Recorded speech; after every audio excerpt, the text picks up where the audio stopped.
The U.S. Army is in a dynamic period of change.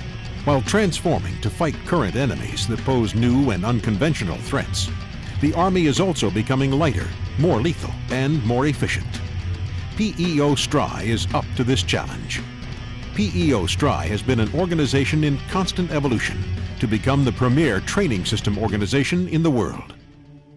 On March 20th, 1950, weeks before the onset of the surprise attack by North Korea and the beginning of the Forgotten War, the longest-standing agreement among the U.S. military services was signed by the Secretaries of the Army and Navy to work together in the area of training devices, creating the Army Participation Group to work with the Navy Special Devices Agency, located in Long Island, New York. In 1966, the agencies moved from New York to Orlando in the midst of the Vietnam War. The Vietnam War era would lead to significant changes in how our Army trained its soldiers, both on land and in the air. During the war, the Army had more helicopters in the air than all the other services combined. To meet the increasing training requirements of combat, the Army Participation Group initiated the Synthetic Flight Training System in the early 1970s. This device simulated the UH-1 Huey helicopter, the workhorse of the Vietnam War and air cavalry. In 1971, the Army Participation Group became the Army Training Device Agency. About the same time, the Army and Navy in Orlando developed the Multiple Integrated Laser Engagement System, or MILES. This training system, later bought by the Army, dramatically enhanced the realism of combat training, and the same system is still in use today.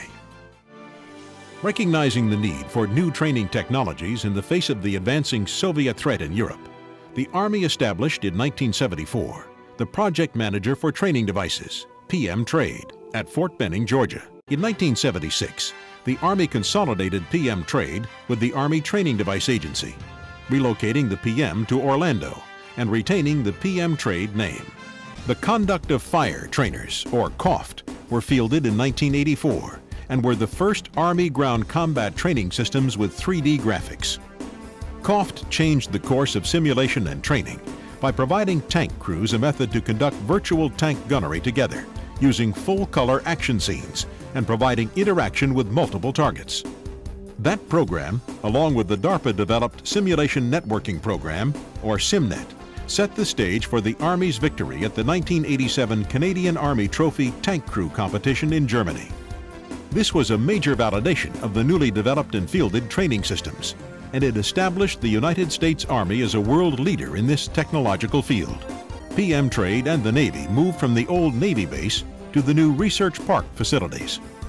The state donated a parcel of land to the military to build a facility for the services who, in partnership with the University of Central Florida's Institute for Simulation and Training, would become the anchor for the Central Florida Research Park, the largest complex of simulation technology companies in the world.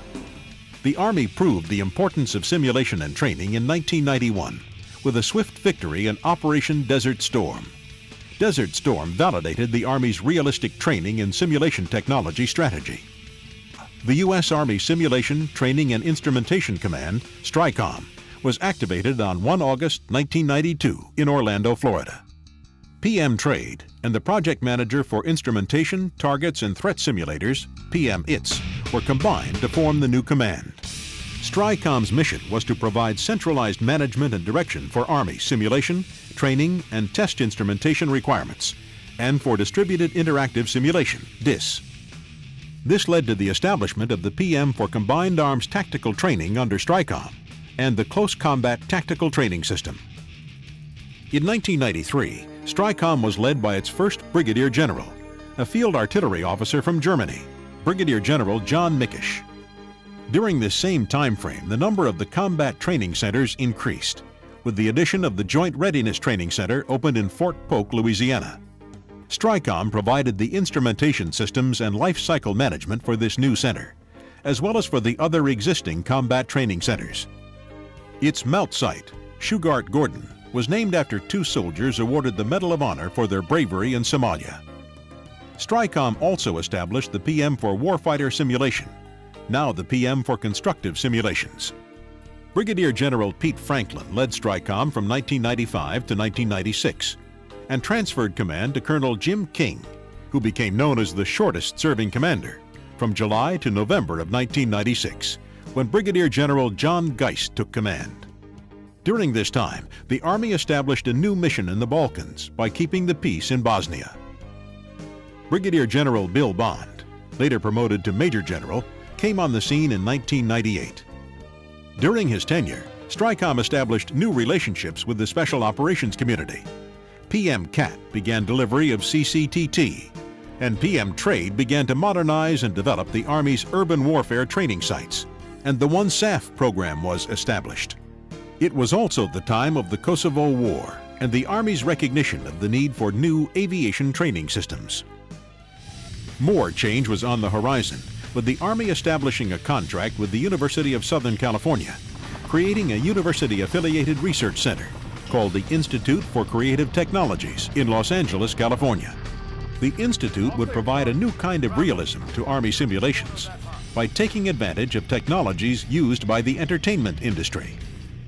Brigadier General Stephen C. arrived in the fall of 2000 and the new millennium. In his first year, the nation was attacked by terrorists on 9/11, and the Army was again at war, first in Afghanistan, then in Iraq. During this challenging time, Brigadier General C. became the first Program Executive Officer for Peo Stri in 2003. And Peo Stri greatly expanded fielded systems to deployed troops to train as they fight. On June 2, 2005, Dr. James T. Blake, SES, becomes the organization's first civilian leader.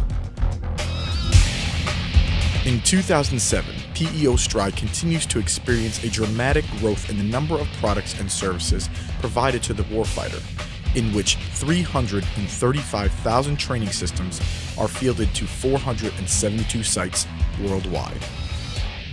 Peo Stri's budget authority triples from $800 million in 2001 to more than $2 billion in 2007. To meet the urgent demands of the warfighters combating the global war on terrorism, the Army's acquisition executive, the Honorable Claude Bolton, broadens the Peo Stri Charter to foster support of the joint forces and cooperation with other PEOs. Prior to 2007, STRICOM and Peo Stri issued contracts under Navy Contracting Authority. In 2007, recognizing the additional warfighter demands being met by Peo Stri, the Army establishes contracting authority in Orlando and designates Dr. Blake as Peo Stri's first head of contracting activity. Peo Stri stands up an Army Acquisition Center of Excellence in 2007 to execute all of the organization's contracting functions. The new charter and increased responsibility within the Army positions Peo Stri to forge strong partnerships with other Army components, the joint community, industry partners, and academic institutions in order to provide our nation's warfighters with the unsurpassed training and testing solutions. The partnerships that have been established and nurtured over the years have produced a thriving and responsive simulation industry that is proudly referred to as the Center of Excellence for Simulation and Training. Peo Stri's goal for the future is a continuation of its great heritage of partnership and innovation. While serving a transforming Army, Peo Stri's focus will continue to serve the warfighters of this nation, providing the world's best training and simulation systems for the world's best fighting force.